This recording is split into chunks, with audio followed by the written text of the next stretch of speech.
ओम नमः भगवते वासुदेवाय नमः। भगवती तुलसी कथा। तुलसी से जुड़ी एक कथा बहुत प्रचलित है। श्रीमद् देवी भागवत पुराण में इनके अवतरण की दिव्य लीला कथा भी बनाई गई है।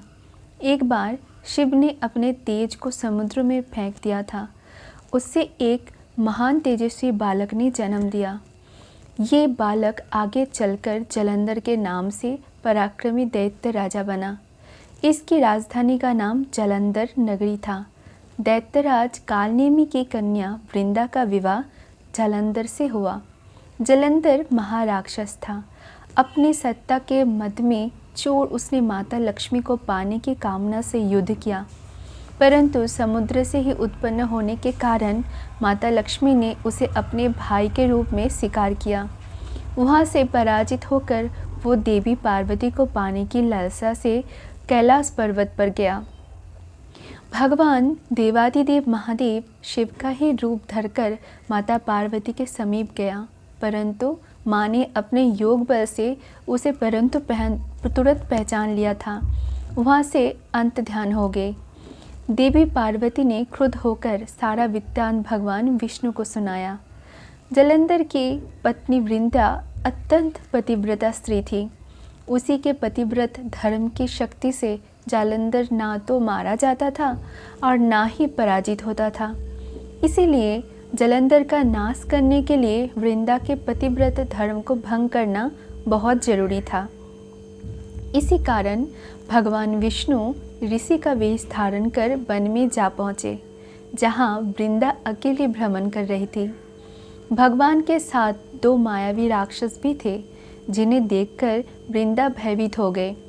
ऋषि ने वृंदा के सामने पल में दोनों को भस्म कर दिया।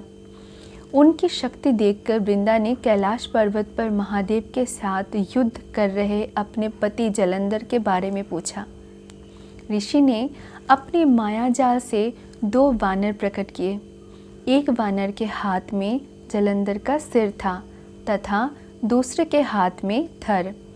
अपने पति की ये दशा देखकर वृंदा मूर्छित होकर गिर पड़ी।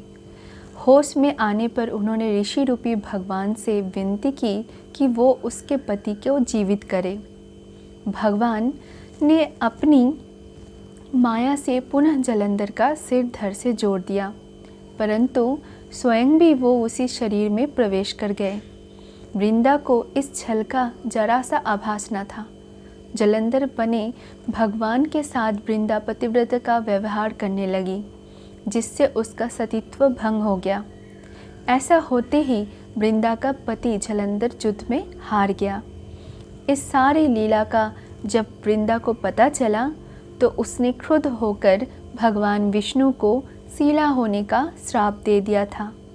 स्वयं सती हो गई। यहाँ वृंदा भस्म हुई, वहाँ तुलसी का पौधा उगा। भगवान विष्णु ने वृंदा से कहा, हे वृंदा, तुम अपने सतीत्व के कारण मुझे लक्ष्मी से भी अधिक प्रिय हो गई हो। अब तुम तुलसी के रूप में सदा मेरे साथ रहोगे। जो मनुष्य भी मेरे शालिग्राम रूप के साथ तुलसी का विवाह करेगा, उसे इस लोक और परलोक में विपुल यश प्राप्त होगा। जिस घर में तुलसी होती है, वहाँ यम के दूत भी असमय नहीं जा सकते। गंगा व नर्मदा के जल में स्नान तथा तुलसी का पूजन बराबर माना जाता है। चाहे मनुष्य कितना भी पापी क्यों ना हो, मृत्यु के समय जिसके प्राण मंजरी रहित तुलसी और गंगा जल मुख में रहकर निकल जाते हैं, वो पापों से मुक्त होकर वैकुंठ धाम को प्राप्त होता है। जो मनुष्य तुलसी व आंवलों की छाया में अपने पितरों का श्राद्ध करता है, उसके पितृ मोक्ष की प्राप्त होता है। उसी दैत्य जलंधर की ये भूमि जलंधर नाम से विख्यात है। सती वृंदा का मंदिर मोहल्ला कोट किशचंद में स्थित है। कहते हैं इस स्थान पर एक प्राचीन गुफा थी जो सीधी हरिद्वार तक जाती थी। सच्चे मन से 40 दिन तक सती वृंदा देवी के मंदिर में पूजा करने से सभी मनोरथ पूर्ण होते हैं। ओम नमः भगवते वासुदेवाय नमः।